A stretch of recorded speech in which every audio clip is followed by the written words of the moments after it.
quel est le secret de la réussite ? Comment devenir l'homme le plus influent du monde ? Comment devenir le roi des pirates ?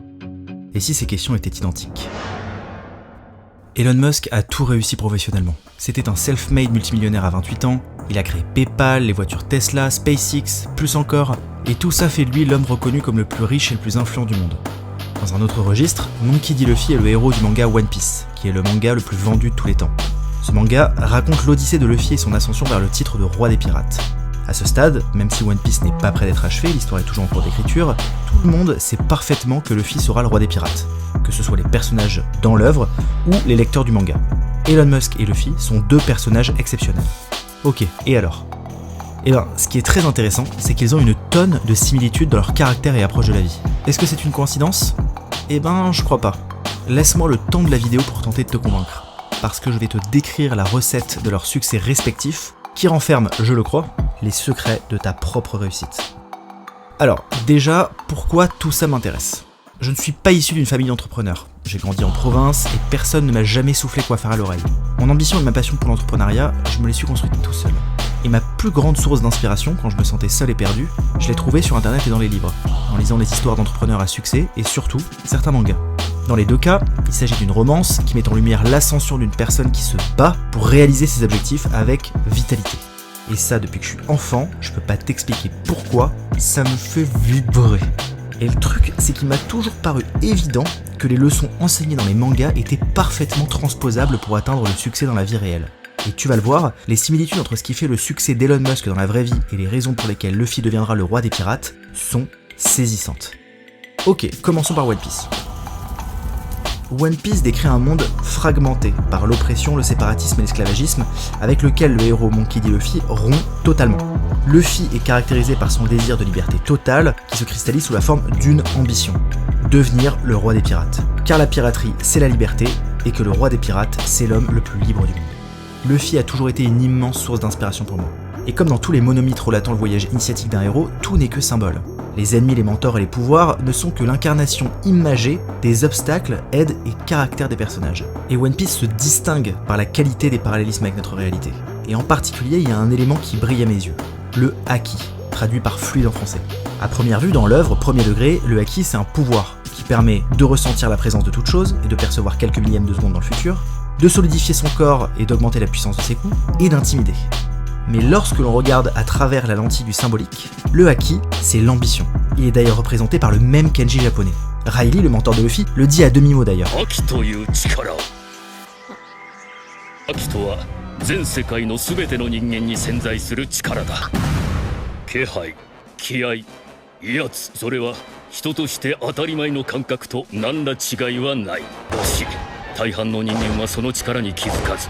あるいは引き出そうにも引き出せず一生を終える。疑わないこと。それが強さだ。Maîtriser le haki, c'est avoir une confiance en soi inébranlable, au point d'imposer aux autres sa volonté.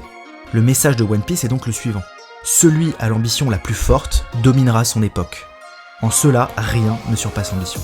Dans le combat qui oppose Luffy à Kaido, l'homme le plus fort du monde, cette phrase vient encore renforcer ce point. Jamais les pouvoirs ne domineront le monde. Rien ne surpasse le haki. Voilà la leçon, car les pouvoirs symbolisent les compétences. Aussi exotiques et pointues soient-elles, ce ne sont pas elles qui permettent d'atteindre les sommets. Seule une ambition ardente le peut. Faire acte de foi et imposer sa présence. Ne pas douter, faire preuve de sang-froid et d'une détermination sans faille. C'est cela la force, c'est cela le haki. Ce qui met le monde à tes pieds, c'est ta volonté. Si elle est la plus puissante, tu triompheras, et à contrario, si tu doutes, tu te feras dominer. Tes doutes sont la seule chose qui te retient de réussir précisément ce que tu souhaites réussir. C'est à propos de tout ça, One Piece. Et dans le vrai monde, s'il y a bien un homme qui vient en tête quand je pense au haki, c'est Elon Musk. Alors, un tout petit peu de contexte pour que tu prennes la mesure de l'envergure du type. Elon Musk est né le 28 juin 1971 à Pretoria en Afrique du Sud. Sa mère est mannequin et son père exploitant minier. Si les conditions matérielles lui étaient plutôt favorables, ses propres termes sont qu'il a eu une enfance misérable, souffrant notamment à cause d'un père qu'il qualifiait de malsain et de harcèlement à l'école. Pas le meilleur des départs dans la vie. Il se réfugie dans les livres et on lit jusqu'à 2 chaque jour. Après avoir fait un master en physique et en économie, il démarre un PhD à Stanford qu'il abandonne très rapidement pour créer sa première société. À 24 ans, il crée Zip2, une société qui aidait les journaux papier à se réinventer en ligne. Il raconte que le site était en ligne le jour et qu'il continuait à le coder la nuit. Musk n'avait pas d'argent à cette époque et dormait même dans les bureaux de la société. Mais 4 ans plus tard, Zip2 se fait racheter 307 millions de dollars, desquels il empoche personnellement 22 millions. Est-ce que l'histoire s'arrête là? Non. L'année même du rachat, après avoir mis un pied dans le digital, il se dit que ce serait quand même chouette si grâce à internet on pouvait envoyer de l'argent en toute simplicité par email. Il crée alors la première banque en ligne, X.com. Le premier mois, 200 000 utilisateurs s'inscrivent. Au bout d'un an, ils étaient plus d'1 million. Et 3 ans plus tard, après une fusion avec PayPal et moult péripéties, la boîte est rachetée 1,5 milliard de dollars par eBay en 2002. Musk touche personnellement 176 millions de dollars. Est-ce que l'histoire s'arrête là? Non, cela ne suffisait pas et serait très loin de suffire. Animé d'un pur esprit de conquête et d'une volonté d'agir pour ce qu'il considère être le meilleur, Elon va se tourner vers ses deux premiers amours, la conquête spatiale et la transition vers les énergies renouvelables. En 2001, avant même le rachat de PayPal, Musk démarre la construction de ce qui deviendra SpaceX.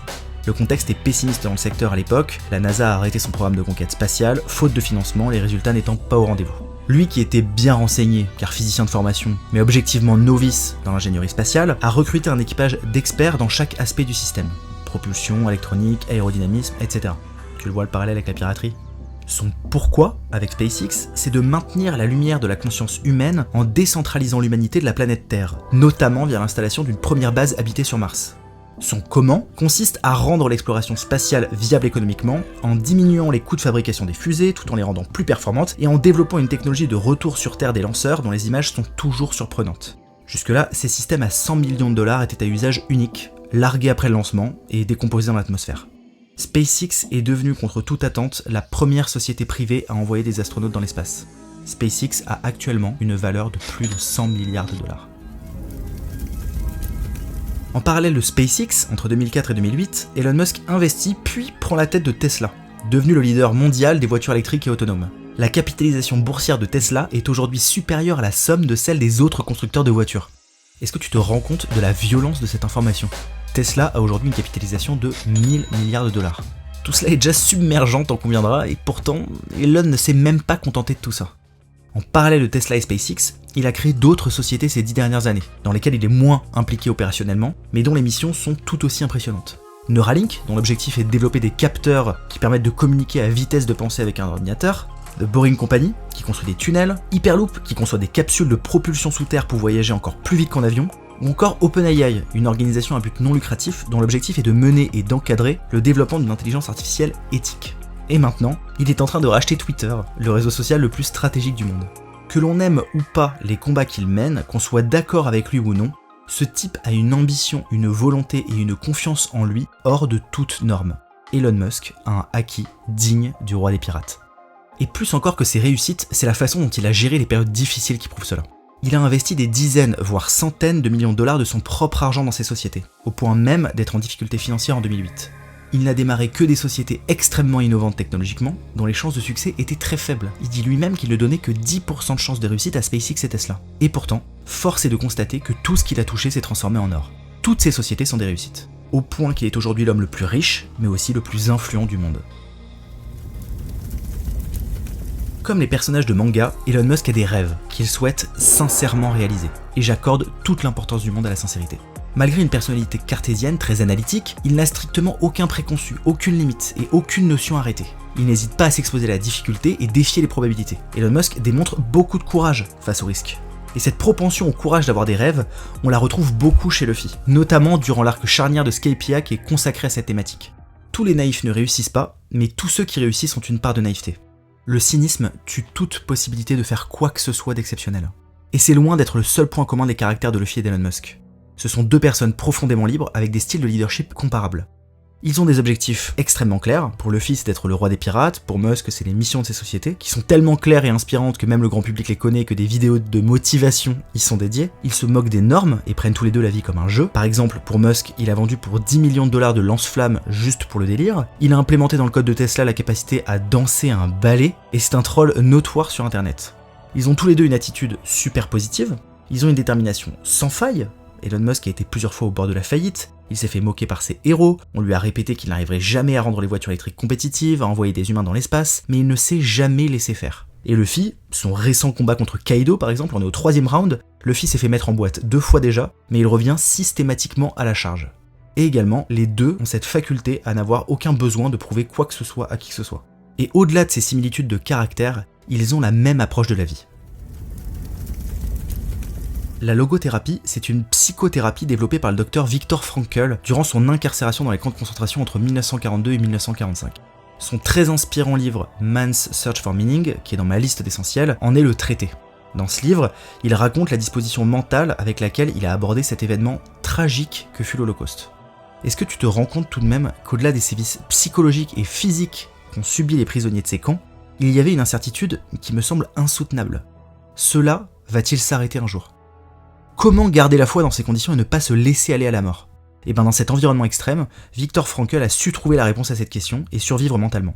Et des enseignements qu'il en a tirés, il en a fait la thèse de la logothérapie. En gros, ça consiste à approcher la vie à travers la lentille du besoin de sens. Qu'importe les événements, tant qu'on leur trouve un sens, tout va mieux. Tant que notre vie a du sens, que nous avons des objectifs, tout peut guérir. Et à contrario, l'absence de sens suffit à tuer un homme psychologiquement. La logothérapie postule également que tout être humain est doté d'une motivation primaire, intrinsèque, qui l'oriente vers le sens de sa vie. C'est hyper intéressant parce que du coup le chemin consiste à reconnaître ces valeurs qui nous attirent et à prendre les meilleures décisions en conséquence. Comme si là où nous devions aller était déjà inscrit en nous. Et Luffy et Elon Musk sont des incarnations, respectivement fictives et réelles, de cet état d'esprit. Voilà donc ce qui me semble être le secret de leur réussite et dont tu peux t'inspirer pour réaliser tous tes objectifs.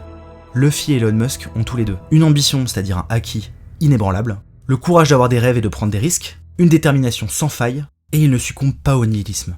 Ils prennent la vie pour un jeu et se sont fixés d'immenses objectifs à atteindre. Parce que c'était en eux et parce que ça les fait kiffer. I mean, we gotta be excited about the future. We gotta do things that make us want to live. You know, it cannot always be about problems every day.